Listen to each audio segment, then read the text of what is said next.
sabe bem. Mas o fato é que a pergunta é, a China, nessa nova fase de expansão, vai parar no Mediterrâneo ou vai se lançar a uma visão realmente global, globalizadora? E se nós, que nesse mesmo ano iniciamos a nossa carreira como Novo Mundo e o Brasil dentro dessa visão que eu tentei descrever, onde é que nós vamos nos encontrar? Vai ser no meio do Atlântico? Vai ser no Pacífico?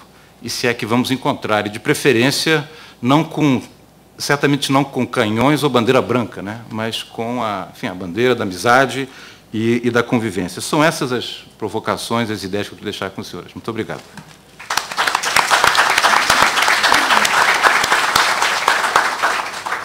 Obrigado, embaixador Marcel. Agora vamos passar para o embaixador Roberto Abdenur, que integra o Conselho Curador do SEBRE.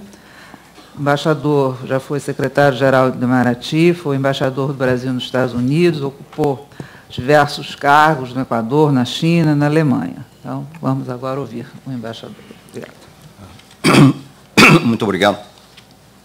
Eu queria duas observações sobre a interessantíssima e provocante palestra do Marcel Beato. Marcel, eu me alegro que você, pelo menos por enquanto, não esteja no Conselho do SEBRE, porque você levantou tantas perguntas que você estaria pautando o SEBRE para os próximos 100 anos. Mas eu acho que o que você fez foi muito interessante, eu até gostaria, espero que você possa depois nos dar um texto escrito, porque há muito material para reflexão aí. Quanto à frota chinesa, em 1492, ela era capitaneada por um, digamos, almirante chamado Zhang He, que tinha a particularidade de ser eunuco. Ser eunuco naquela época na China era uma vantagem, porque os eunucos tinham acesso, digamos, desimpedido, né, ao imperador e à sua vizinhança. E eu posso lhe garantir que ele realmente não veio ao Brasil, eu estava na frota, e quando eles embicavam para o Brasil, eu disse, não vai lá não, porque o negócio lá é muito confuso, de modo que ele desistiu. Mas agora sim, os chineses estão chegando ao Brasil, e o Brasil à China, o que é muito bom. Foi muito interessante ouvir as colocações do Beato sobre o que possa ser o futuro. Agora, talvez para espanto dos senhores, eu vou me voltar, sobretudo, para o passado. Eu queria frisar, como disse a professora Lia, eu fui embaixador na China durante 4 anos e meio, do início de 89 a meados de 93. Eu friso o período porque foi um período decisivo na história da China. A China se encontrou naquele momento numa encruzilhada com a crise de Tiananmen. Não se sabia naquela altura se as reformas seriam sustadas ou até revertidas ou se continuariam.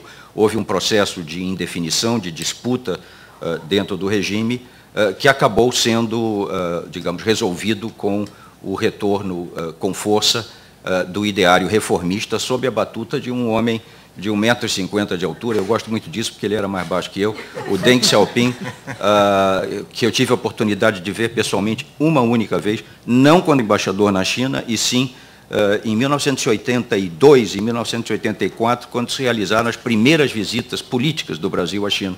Em 82, com o então chanceler Saraiva Guerreiro, de quem eu era assessor, e em 84, do então presidente Figueiredo.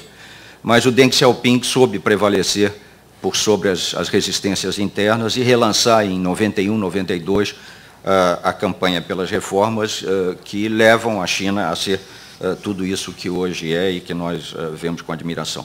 Agora, eu fui de outro lado desde muito mais cedo, integrante do Serviço Diplomático Brasileiro. Eu entrei para o Itamaraty em 1962, quer dizer, comecei a trabalhar em 1963. E o que me atraiu para o Itamaraty, quer dizer, o que me levou na direção do Itamaraty foi constatar que eu não tinha vocação para nada de útil na vida, que talvez, como diplomata, eu pudesse, pelo menos, me divertir. Eu não tinha a menor ideia do que era a vida do diplomata.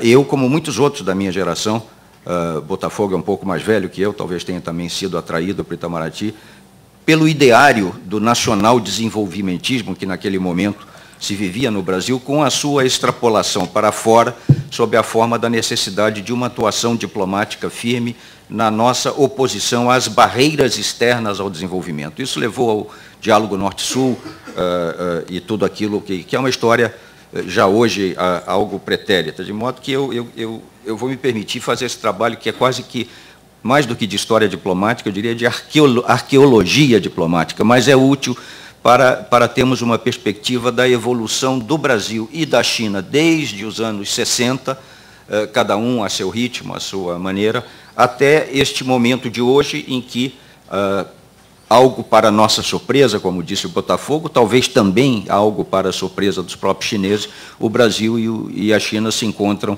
entre os poderes que estão fadados a redefinir a ordem internacional de uma maneira ou outra. Eu gostaria de observar, para começar esse flashback, que o século XXI, né, começou com dois cataclismas importantes. Em primeiro lugar, o 11 de setembro, em 2001, e, mais recentemente, a crise que explodiu no final, a crise financeira e econômica de 2008. Né?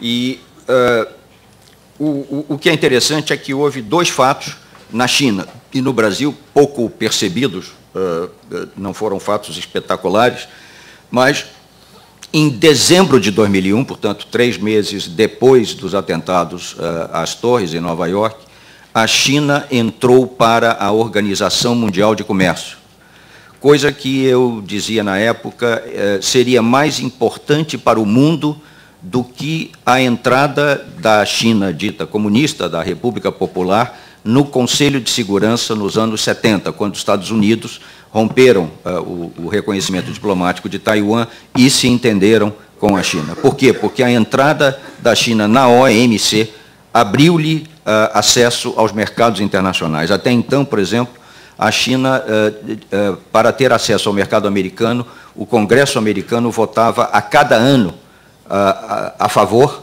da entrada da China em condições de nação mais favorecida. Ora, com a entrada na OMC, a China passou a ter acesso garantido ao principal mercado do mundo, o mercado americano, para o qual hoje exporta mais de 300 bilhões de dólares. Só para os Estados Unidos, a China exporta 2 vezes o que o Brasil exporta no total.